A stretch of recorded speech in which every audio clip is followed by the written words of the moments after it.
എല്ലാവർക്കും നമസ്കാരം. എല്ലാവരും സുഖമായിരിക്കുന്നുവെന്ന് വിശ്വസിക്കുന്നു. ഇന്ന് നമ്മൾ ഉണ്ടാക്കാൻ പോകുന്നത് സാമ്പാർ പൊടിയാണ്. സാമ്പാർ പൊടി ഉണ്ടാക്കാനുള്ള സ്പൈസസ് ആദ്യം നമുക്ക് റോസ്റ്റ് ചെയ്തെടുക്കാം.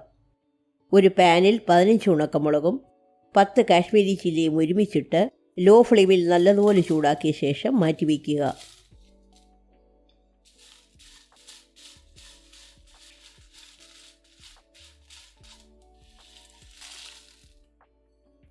പിന്നെ 3 ടേബിൾ സ്പൂൺ മല്ലിയിട്ട് റോസ്റ്റ് ചെയ്യുക. നമ്മൾ റോസ്റ്റ് ചെയ്യുന്ന സ്പൈസസ് ഒന്നും തന്നെ കരിഞ്ഞു പോകാതെ പ്രത്യേകം ശ്രദ്ധിക്കണം.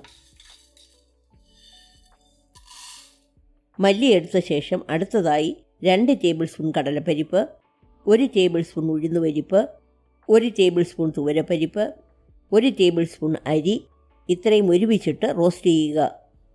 ഏതു തരം അരിയും നിങ്ങൾക്ക് എടുക്കാം. സാമ്പാർ പൊടി ഇടുമ്പോൾ സാമ്പാറിന് കൊഴുപ്പുണ്ടാകാനാണ് അരി റോസ്റ്റ് ചെയ്ത് ചേർക്കുന്നത്.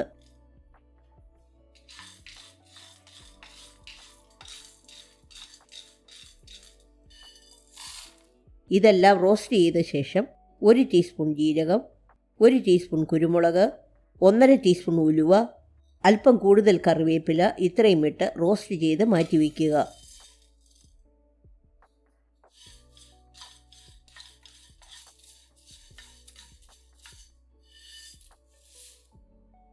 റോസ്റ്റ് ചെയ്ത എല്ലാ സ്പൈസസും തണുത്ത ശേഷം വെള്ളം നനവില്ലാത്ത ഒരു മിക്സിയുടെ ജാറിലിട്ട് അതിലേക്ക് 1 ടീസ്പൂൺ കായപ്പൊടിയും 1 ടീസ്പൂൺ മഞ്ഞൾപ്പൊടിയും ചേർത്ത് നന്നായിട്ട് പൊടിക്കുക. ഞാനെടുത്ത സ്പൈസസ് പൊടിച്ചപ്പോൾ 110 ഗ്രാം പൊടിയുണ്ടായിരുന്നു. നിങ്ങൾക്ക് കുറച്ചുകൂടി പൊടിക്കണമെങ്കിൽ ഓരോ സ്പൈസസിൻ്റെ അളവും കൂട്ടിയാൽ മതി. പൊടിച്ച സാമ്പാർ പൊടി ഒരു എയർ ടൈറ്റ് കുപ്പിയിലിട്ട് സൂക്ഷിക്കാവുന്നതാണ്. ഈ റെസിപ്പി എല്ലാവർക്കും ഇഷ്ടപ്പെട്ടെന്ന് വിശ്വസിക്കുന്നു. ലൈക്ക് ചെയ്യാനും ഷെയർ ചെയ്യാനും സബ്സ്ക്രൈബ് ചെയ്യാനും മറക്കരുത്.